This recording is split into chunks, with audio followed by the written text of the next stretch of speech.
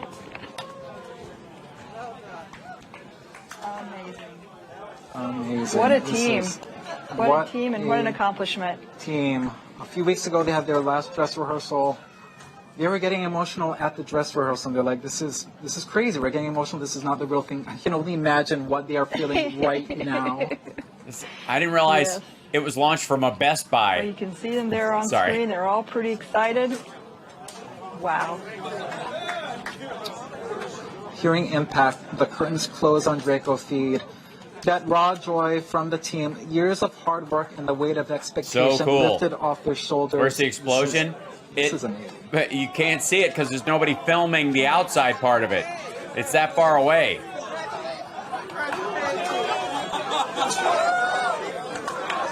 This is beautiful. And Lori, really, this is a huge moment for the mission. Lots more work needs to happen in the days, weeks, months. Absolutely. Now, as I always say, it's one of my favorite missions. Now is when the science starts. That's it right. just starts now. Now that we've impacted, now we're going to see for real how effective we were. We're going to train all of those ground-based telescopes on the Didymos Dimorphos system, and we're going to make measurements that will help us determine. Somewhere light years away, there's an alien advanced planet that's going, Kremlach, a large, some other society has launched a projectile at our planet in an obvious act of war. Smink merk, smink merk. Yeah, absolutely. And you can see so many people there that have That's really awesome. happened. The team of APL engineers Love it. that have really Yeah, the doo-wah didymos. poured their souls. Diddy dum diddy doo. Lori, any last words to mark this historic moment? We're embarking on a new era of humankind, an era in which we potentially have the capability to protect ourselves from something like a dangerous, hazardous asteroid impact. What an amazing thing. We've never had that capability before. Thank you so much, Lori. Those are poignant last words. Tahira, history Last words? has been made. Which- Back to you. Wow. I mean, what an exciting day for the DART team. And in case you're keeping score, I am. humanity 1, asteroids 0. Now, I'm here with Nancy Chabot, DART coordination. That's true. It was the Nancy, dinosaurs that talk really about lost a the moment to the catch first on asteroid. camera. What is going through your head right now?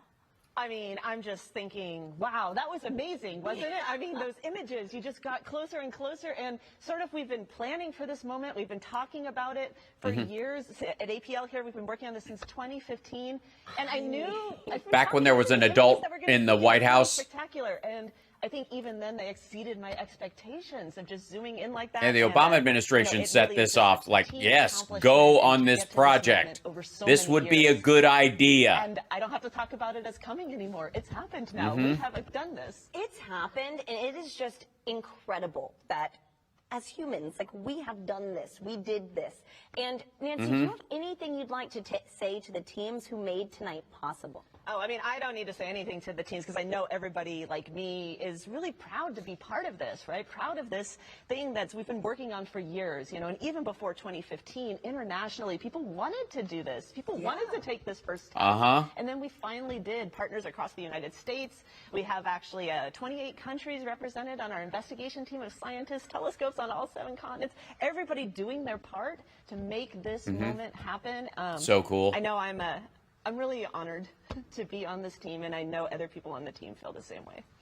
As She's you getting should, teary-eyed. Nancy. That's And, lovely. I mean, there's a lot to celebrate here tonight. And so now that we have confirmed impact, can you let us know what's next for this mission?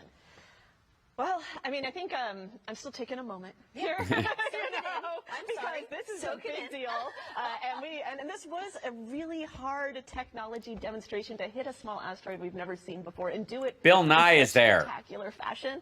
That's Bill Nye. I know other scientists on the team, like me, are Motherfucker. already pointing at those images, being like, "Did you see that boulder? And he Did you see moved that guy boulder? out of the way Did for you the see picture. shape? What does that mean?" And Lychee Cube is like flying by right about now. Their close Yes, approach, like yeah. taking. What'd you images, do and they're right exploring after? them, and we'll I get got a those in the next selfie with phase. Bill Nye. Telescopes here and in space are looking. They're looking at the brightening of the rock that's thrown off from that spectacular collision that we saw, and this is going to go on for weeks. And Thanks, so guys. There's still a lot of excitement to come, but nothing to take away from this moment. Yeah, this is just the beginning. It looks like everybody is celebrating here in Mission Operations. I think I just saw Bill Nye there. It's the dude with a And mohawk. So it is a huge day for this team, but And also for khakis. humanity.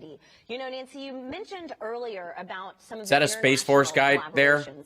I'm gonna Could need, you, give us Yeah, an I'm gonna idea need on some kind of the calculations scope done. of DART's mission, right? The, It's not just us in the United The States that's Sarnakians are focusing on this. headed So our can you way, and we're going to expand a need to little battle on them. Yeah, We can't tell everybody on Earth yet, but I'm going to need to know if that was able. We were able to knock that into their long Yeah, ship so, and I think it's that's been coming. so great for this mission to really support and embrace that One planetary- small step for a planetary man, international one giant cooperation leap for planetary dockers. device, so that we can maximize what we learn.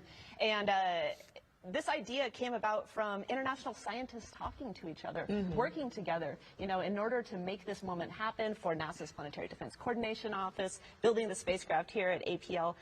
But really, scientists around the world are ready to study the what did And we by do to God, this? But if more importantly, if we what ever does it have to mean for use this potentially applying it in the technology, future? I mean, DART really is just the start. people It's just the better first say, planetary defense thank you, mission. America. It was spectacular, and it's accomplished, and we'll figure out how effective it was. That's really what we're going to learn in the next weeks to come. All right, we hit this asteroid. Now, how effective was that at deflecting it, and what would that mean for using it? Yeah, there's still so much to unpack. Do we need a bigger And one? So we have a special Will- guest who is wondering, you know, more of what's next for this big mission. So let's hear from her now.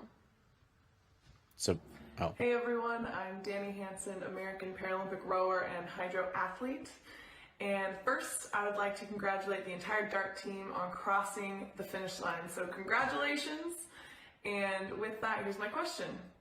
Now that DART has impacted, how will you know if the spacecraft has actually changed the asteroid's orbit? That's a good question. Yeah, I mean, so this is a double trigonometry. asteroid system. So all we've done here actually is change slightly how Dimorphos goes around Didymos, right? And the telescopes on the Earth have studied this for years. So we knew it used to be 11 hours and 55 minutes. Now- What is it going to be now? And so the telescopes are going to measure that period change. And they're so good at this. They've done it for decades already to get us to that point. And they're going to work for the next weeks and make that measurement. And when we have it, we're going to be sure to share it with everybody to see how much we did deflect this asteroid with the DART collision. Wow. Well, Nancy, I mean, it's time for you to celebrate. So congratulations. Yes, on everything congratulations tonight, to and go everyone at DART. Ask Go Force. DART. This was spectacular. Yes. And so we have Samson standing by in Mission Operations with two very special guests. Let's hop over there and see what's going on. Thanks, Tahira. Oh. I have the pleasure of introducing NASA Administrator Bill Nelson, who has a special message for us. All right. Hey, congratulations. Boy, the DART team, you really did this one very well. It's been a successful completion of the first part of the world's first planetary defense test. We basically hit them with an There were Amazon years box. of hard work. There was a lot of innovation and creativity that went into this mission. Yes, we studied I bumper believe it's pool. going to teach us how one day to protect our own planet We had from an incoming asteroid. we had Scottish scientists tell us how to I do a really look forward to headbutt, the learning Glasgow all handshake. about what's happening from Go. the You do it like that. observatories, You lean so they into can it like tell that. us about the changes Operation in Headbutt. this asteroid's orbit. So thank you to this international team. So We what they're are trying to do is showing wind that little one planetary down defense so that it eventually is might a global crash into the bigger endeavor, one, which of and course will send it is cascading off very and hit us. possible to save our planet. Hmm. All right. That was eloquently put, Administrator Nelson. Joining me right now are Deputy NASA Administrator Pam Melroy and APL Director Who look Nelson. exactly like you think you they both should for look. being with me. Pam, I'll start with you. How are you feeling having witnessed this historic event up close? Oh, I was absolutely elated, especially as we saw the camera getting closer and just realizing all the science that we're going to learn. But the best part was seeing at the end that there was no question there was going to be an impact, and to see the team overjoyed. Jesus, the pictures are amazing. What does this mean for NASA? What does this mean for planetary defense? We don't know yet. Well, Well, NASA actually, works for there's the no way benefit of humanity. not knowing. So for us, it's the ultimate fulfillment of our mission. If it didn't to do work, something like that's a this, win too. A technology demonstration that who They knows can hit it. someday could Now they save just our home. Yeah, the thing now it's a matter of scale. Thank you, Pam. Ralph, you were in that mock for the moment of impact. Hold on. We've I seen think a lot of see if I can find milestones in APL's history in the last space. We're second talking hit the first flyby from of Pluto, the first mission to orbit Mercury, and now the first spacecraft to impact an asteroid. What was the moment like for you in there? It was incredible to see how so many years of hard work and creativity resulted in a direct hit of Dimorphos was just an adrenaline rush. I'll add that I've been at the lab now for quite a few years, and I've been involved in a lot of missions and achievements, and never before have I been so excited to see a signal go away and a image to stop. That's a good Rob, point. I'm going to give you both a treat right now. We're going to play that replay of impact on our screens right now so we can enjoy it again. Here's the picture, by the way. That's the background. Rob, what does this achievement mean for Johns Hopkins APL? Huge, right? Oh, Huge, right? It is huge. Am I right? In fact, if you'll excuse the pun-like statement here, the impact on APL, as it was on Look at this thing. Dimorphos, is immense. This is exactly the kind of mission that APL seeks to do. It looks like a close-up of something a dung beetle would be rolling. I'd like Should to be a thank giant NASA space for dung entrusting beetle us with rolling mission, this. And I'd like to tell everyone how proud I am of the entire DART team and APL for this game-changing achievement. Incredible. They're speeding up the We're end and watching playing it that on a loop. Play right now on our screens and just admiring that remarkable achievement once again. They were just We are tiny watching it blobs together. of light, and now they are real objects to us, which is amazing. Yep. Never before seen. Mom, the road. That is amazing. Look at that photo. You know, it's Jesus. just as good the second and third time. There's That that is drop off crazy. when we made impact. Fantastic. Well, there you have it. A lot of pride here tonight, along with the promise of That's big awesome. things to come. And with a successful DART impact, that will do it for us today at the Mission Operations Center. Back to you, Tahira. Amazing. I mean, today is a fantastic day. And DART is just the beginning of a global planetary defense effort. In 2024, the European Space Agency's Hera mission will conduct follow-up observations of asteroid Dimorphos and measure in great detail DART's kinetic impactor tests. Let's take a look. Oh, nice. Fancy. The DART impact is going to be an incredible moment, something we've been looking for over 17 years. So true. We're going to say, Dimorphos, you look marvelous. My name is Jan Carnelli, and I'm leading the Hera mission for the European Space Agency.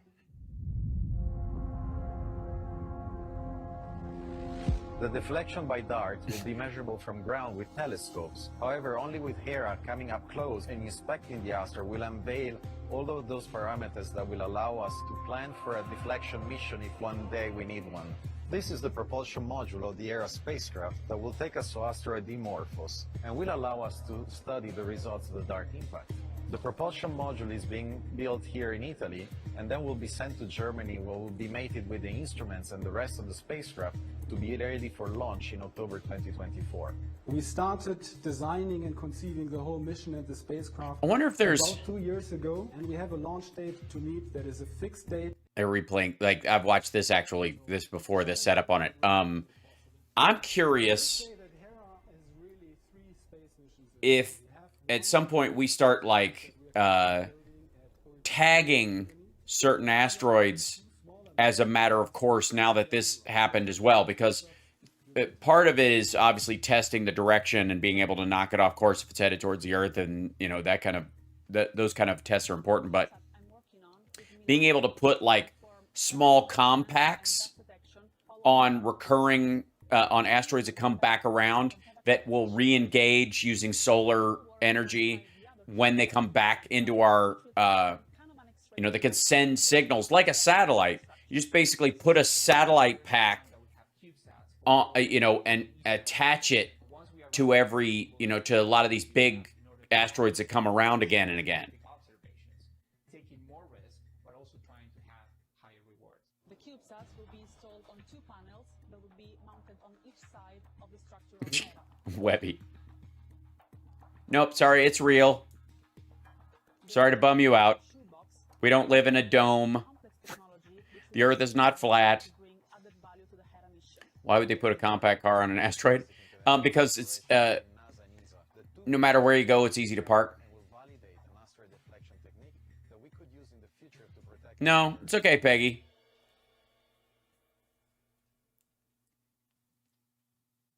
Yeah, like an ankle monitor, exactly. There you have it. Yep. Tonight, we've ushered in a new era in planetary defense. At 7:14 p.m. Eastern. Can you put Slim Pickens on it? Yeah. Targeted and collided with Dimorphos, showcasing a technique that we could use if a hazardous asteroid is ever on a collision course with Earth.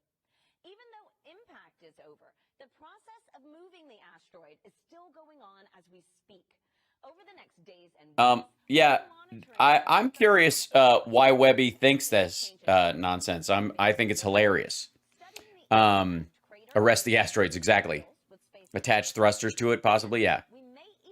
But the idea is, I turned her down because I was talking over them. And Web. Now, don't miss a beat. For mission updates, follow Asteroid Watch on Twitter, NASA's Solar System on Twitter and Facebook. Remember, impact was just the beginning. Science and images will be rolling in soon, so stay tuned to nasa.gov/. Yeah. We'll be back at 8 p.m. with members of the team to capture reactions and celebrate this historic event. So join us soon on nasa.gov/live. And for more updates on the Artemis. To me, it's fascinating. Like the ancillary technology, you know, and the scientific advancements that could come from doing this. Now that they know what impact, because most people will look at this as a singular thing. This is not hard in terms of sending something this far out into space. It's just keeping it on trajectory for as long as they need, which is really amazing.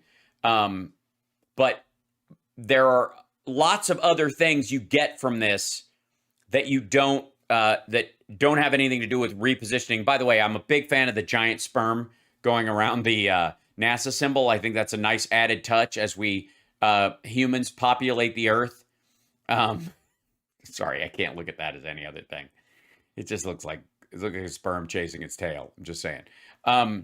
So one of the amazing things is not only can you redirect an asteroid possibly with this technology, but you could also see how much of an impact something of that size has on these, whether or not you have to actually concern yourself too much with landing on them, depending on size, as far as affecting their trajectory. So you'll learn that too.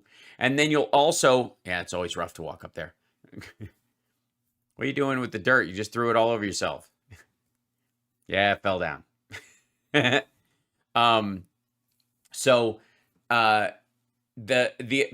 I said, besides pinging it off, you can also figure out a way to like tag these things as they go around. you could effectively, over time, with this technology, turn asteroids into deep space satellites for you, which I think is a magnificent use of resources, because you save yourself. Since you're following along and you're trying to find out that just any data you get is good data. You don't have to sense something on a trajectory to a specific flight plan. And you know that asteroids that have been, in circulation for, billions of years, arguably, are not going to hit anything. So they're going to go through all these spaces, and you're going to be able to take readings and visuals from them as they go. Yeah, this is a great day for America, and all the more reason to say, fuck you, Bongholio. Yeah. And then, of course, no one can explain the moon. Oh, these are all the materials that are already on the moon. What can we get when we go there, now that we looked? Also, I would like to say for the record that anybody who has ever said, why are we in space when, people are starving? Why are we going to the moon when people are doing? Okay, all the technology in all those trips and in all the advancements we're making may very well be, they're all used in this kind of technology, and they may lead to the one thing that diverts a planet killer from hitting the planet at some point, in which case it would absolutely be worth it. Everybody who was like, why the hell are we even bothering with the moon when, or space travel when there's so many problems on Earth? Well, the biggest one is so that we can continue to have problems on Earth. Because if something out there hits it and it's too big, it will kill us all. So all of this technology, ultimately, besides learning all kinds of, engineering feats and technological advances that are used in everything. I mean, the lenses that were used to go to the moon were the root of the lenses that show up in your phone right now, for example. Like, you use NASA and DoD technology every day of your fucking life. But even beyond that, if the only thing this ever did was set us up in a position where we could divert a planet-killing asteroid, every penny is worth its weight in megatons of gold. And in human life. Take that, moon.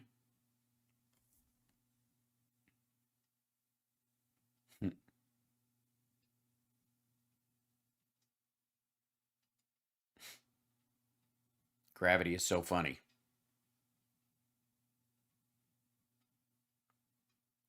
Surface EVAs and this is how long they could stay. Amazing stuff. Yeah, Velcro, exactly. How would you support mining the moon? I don't know that it'll be necessary. I think some materials on the surface will be used for to build things there. So of course. There's no kind of like natural perfection to the pockmarked moon from the asteroid striking it. You can look at its surface and know that these big spots on it, those are all from things striking it. And you could argue that the moon is one of the things that's kept us from being destroyed, multiple times, or the planet destroyed before we arrived even, because it takes the impact of some of these things, over time. And we've obviously got canyons and craters that were created by asteroids as well, but a couple of those hit the moon and didn't hit the Earth. Did the asteroid buy a replacement plan from Best Buy? Yes. Yeah, Geek Squad is going to be busy this week. By the way, it should come as no surprise that we're big NASA fans in this house. We love, Summer went to space camp when she was young. She's originally from Florida. Her family's from Pittsburgh, but she grew up in Florida. And I know friends who work in Huntsville at the Rocket Center there. we go to, you know, Carl knows. Carl in the chat knows. This is a worthwhile discussion on its own, but the future of this is just going to be so goddamn cool. And again, if all it ever does is allow them to redirect something that will, you know, that might strike the Earth, it's worth it. Yeah, love NASA. If there's a Department of Peace, it's NASA. NASA is basically the military, but for good purposes, you know, beyond, you know, physical defense. Yes, it is already cool. You're absolutely right. We need to do another space talking episode. I agree, Carl. That's a great idea. Let's do it on the morning show soon. Well, I'm in Dallas this weekend. We'll do it next week. That would be great.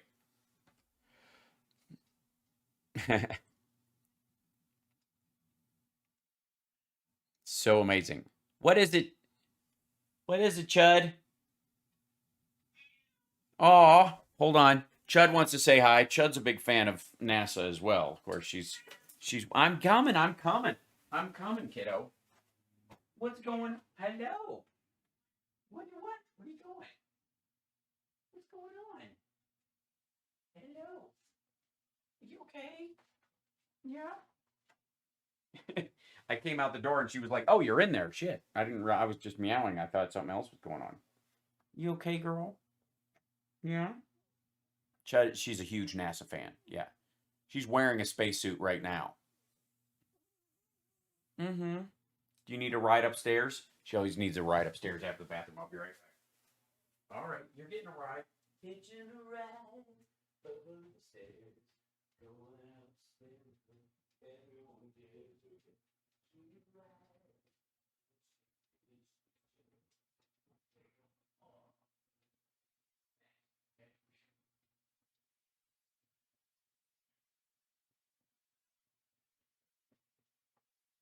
All right, back.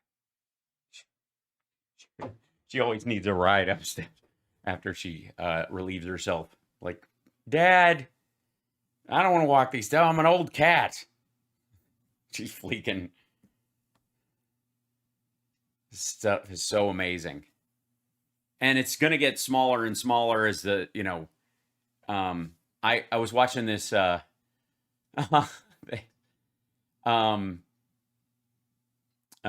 yes, today we are just a teensy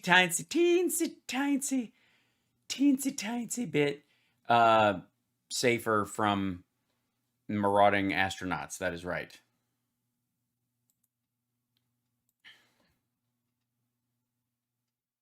Mm-hmm.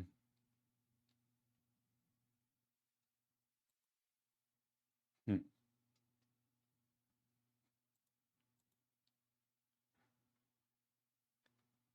Hold on 1 second. Bringing something up. There's a. Here's the close up.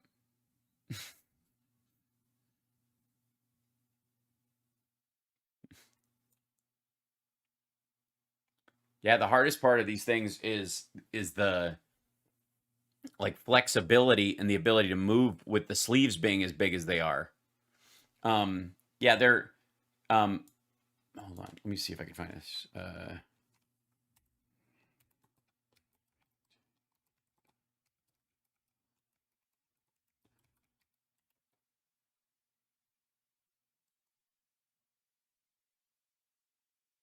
This is hold on.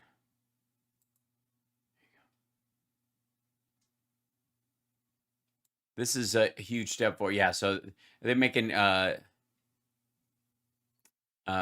carbon nanotubes and stuff. This is also going to be a part of it. I saw this the other day and I was like freaking out. First 3D printed diamond composite. So they take diamond dust, synthetic diamond dust, and a composite that is a material that binds it that is equally as strong as diamond. And then they can print it into just about anything using a 3D printer. There, yeah, here is leading metal powders for AM, now including titanium and nickel alloys, based on our 150-year material knowledge and in-house powder manufacturing capabilities. We have the widest material. This is the actual company that did it. But they're, they made it look like a diamond just to show off what a diamond is. But they're gonna make like, yeah. Let's see, printing it isn't. These are okay. I'm gonna see if they go into what it's going to ultimately be used for, because you can now, it's the material that's important, so you can make all kinds of stuff out of it. And then once you do, it's just nearly indestructible. So like the spaceships that we're making now, depending on the weight of it, this is one of the materials that you could print deep space ships out of, that would be incredibly resilient if they were struck by something. Yeah, 10-carat diamond for $300, exactly. It's pretty awesome. And it's, there's all sorts of, like, you can add carbon fiber to 3D printed stuff, and there's some other elements that they're working on that will, perhaps be even stronger, more resilient. But they, like, as far as like conductivity, heat conductivity, and that kind of stuff, like using a diamond composite just makes these friggin' things. Yeah, you could make brake pads that last forever. It's a great example. Yeah, 20 years from now, you're right, we'll be insane, Water Goddess. Yeah.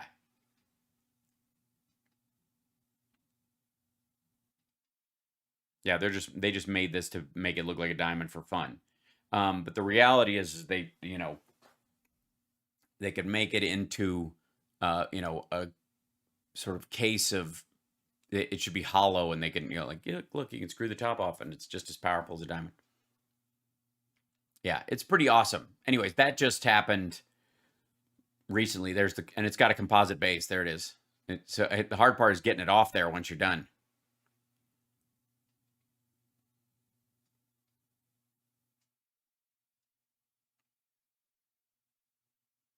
Yeah, but what they'll be able to make with that shit, yeah. And there's the future suits.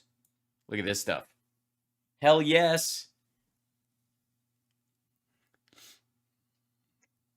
You got to make these things look like super space travel anyways. It'll reignite people's interest in it. Look at that thing.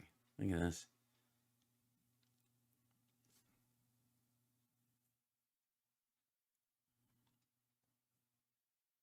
Unity. Oh my God, this stuff is so awesome. All the sensors. You peed your suit, didn't you, Frank? How'd you guys... Oh, damn it. Yes, bulletproof vests, bulletproof, like, fluid suits, Cuttison, from the diamond stuff. This looks fabulous. I think they've got a great look.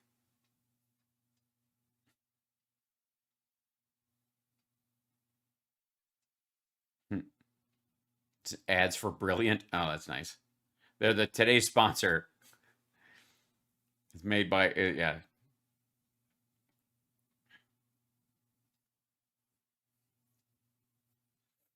I will say I'm a fan of the Brilliant site.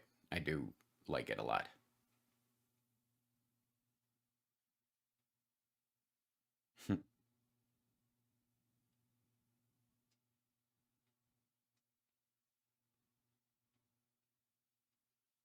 Yeah, it's pretty cool stuff.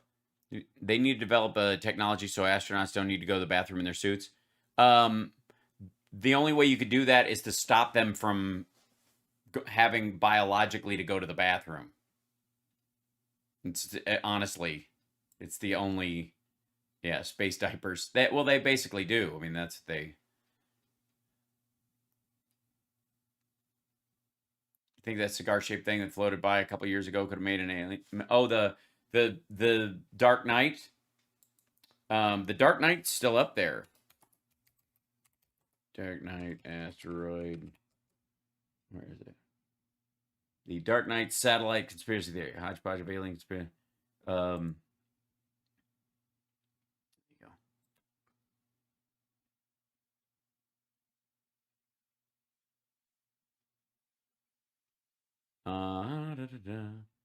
Imperial undergraduates a certain case when mail on a published story. Alien satellite set up more than 12,000 years ago to spy on humans were shot down by elite soldiers from the Illuminati UFO.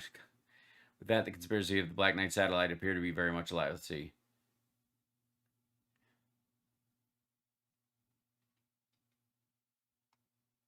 Let's see if it shows it. All right.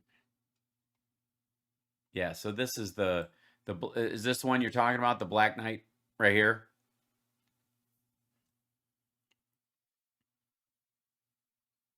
Mm-hmm.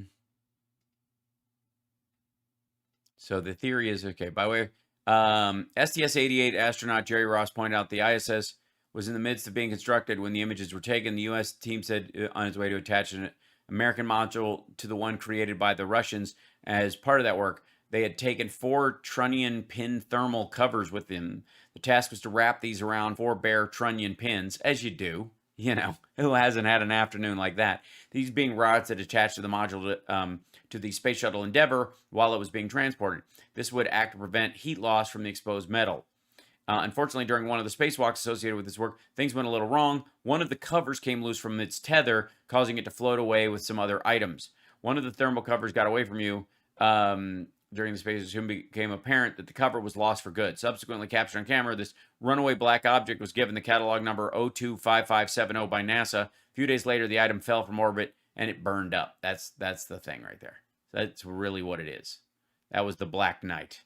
It was a piece of our stuff. It was space junk. Astronaut debris. What's it likely to be? This is the artist picture of it. Or like an artist's rendering of what they think it would be. This is the original story, I think. No. Where is it?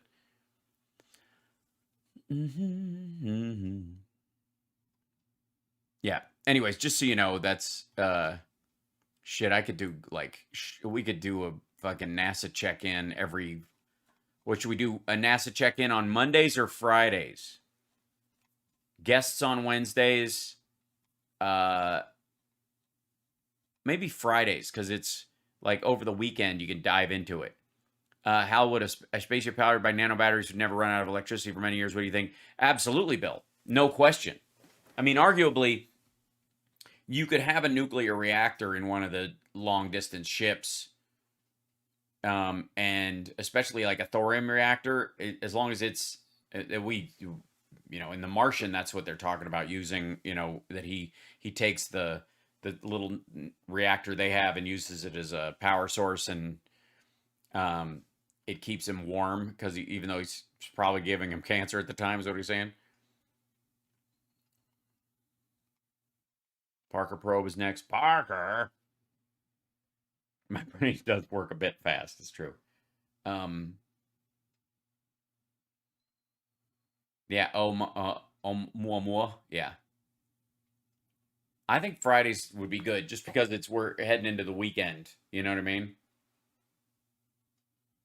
Try and get a little more structure.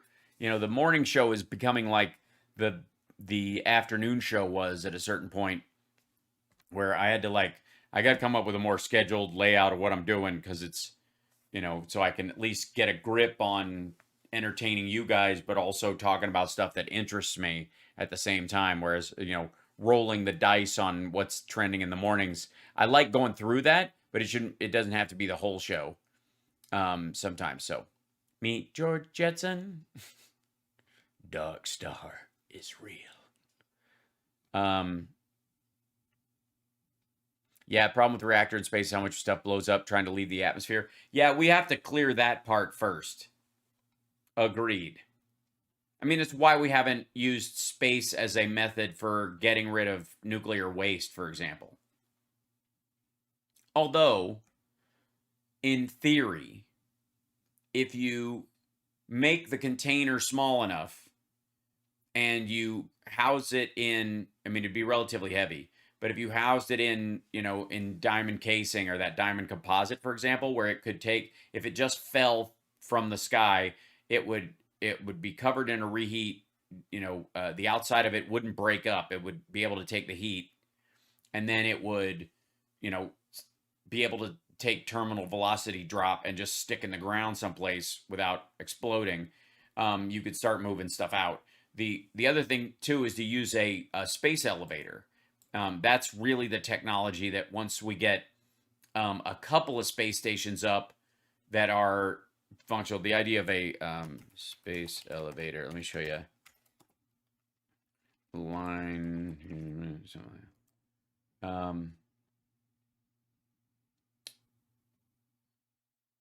Yeah, so yeah, here you go. A space elevator, whoops, get out of here. A space elevator is possible with today's technology. Researchers say we just need to dangle it off the moon. Space elevators would drastically reduce the cost of reaching space, but never been technologically feasible until now. Yeah, the problem is rocket engines work by jettisoning mass in one direction to generate thrust, and that requires huge volumes of propellant, which is ultimately discarded, but also has to be accelerated along with the spacecraft. Result of placing a single kilogram into orbit costs the region of tens of thousands of dollars. One idea is to build a space elevator, cable stretching from Earth to orbit that provides a way to climb into space. The big advantage is that climbing process can be powered by solar energy and thus would require no onboard fuel. But there's a big problem too. Such a cable would need to be incredibly strong. Carbon nanotubes are a potential material if they can be made long enough, but options available today are just too feeble. Enter Pinot Noir and Sanford. Pinot Noir and Sanford.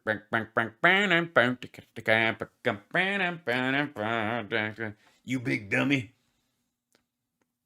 They say their version of a space elevator, which they call a space line, could be built with materials that are commercially available today. For some background, space elevator. Okay, we've talked about this, but yeah, this is how this take a different approach. Instead of anchoring the cable on Earth, they propose anchoring it on the moon and dangling it towards Earth. Yummy. You're not allowed to look at that.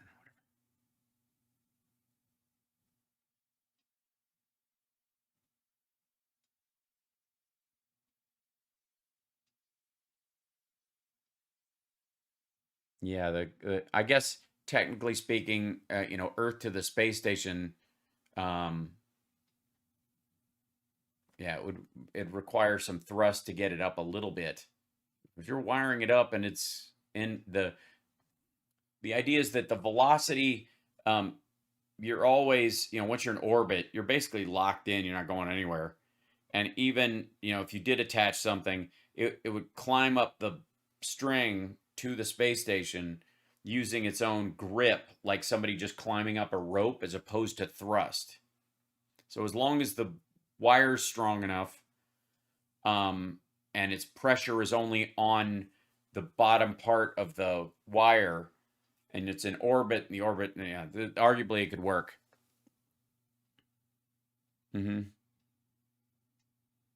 That's fun.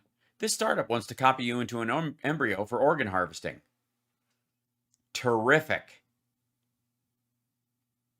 VR is as good as psychedelics at helping people reach transcendence. Since when? This key nanoparticle could be key to a universal COVID vaccine. That's true.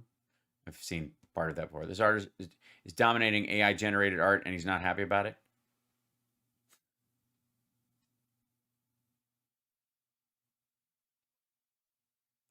What in the world? Oh, this is the MIT Technology Review. That's why. Okay.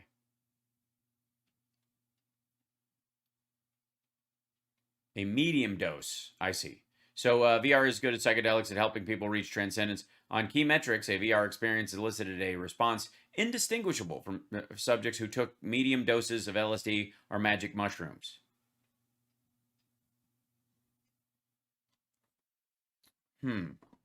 I'll be right back.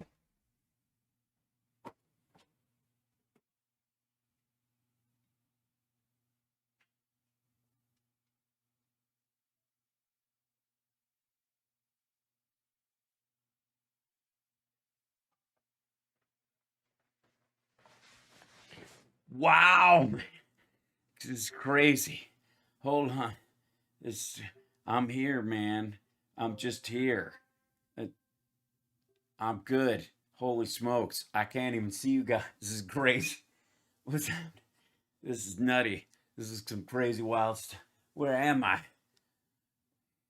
Jin jin jin jin jin. Jin jin jin jin jin.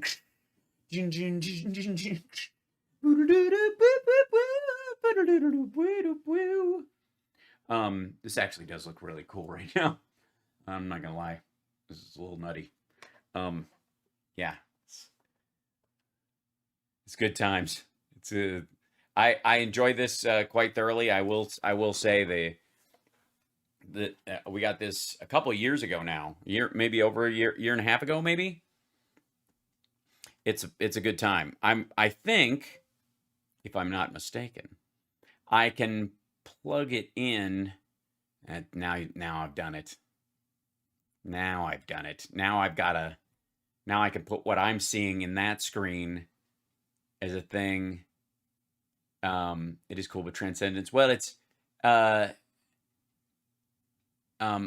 key metrics of transcendence, which sounds just too mathy for true transcendence. Yeah, this is what we were looking at. And then the article's down here at the bottom because these guys are weird. Yeah. So, okay. With plans to create realistic synthetic embryos grown in jars, renewable bio is on a journey to the horizon of space, of science and ethics. I mean, at some point, they're going to figure out a way to grow your organs. And if they have to do it with a full body, that'll be the weird part. That's what they're going to have to push back against. Anyways. Hey, since it's 5 o'clock already, I'm going to sign off, and I will see you guys tomorrow for the regular show. It was nice to be able to share some space history with you. I have to say, it's lovely.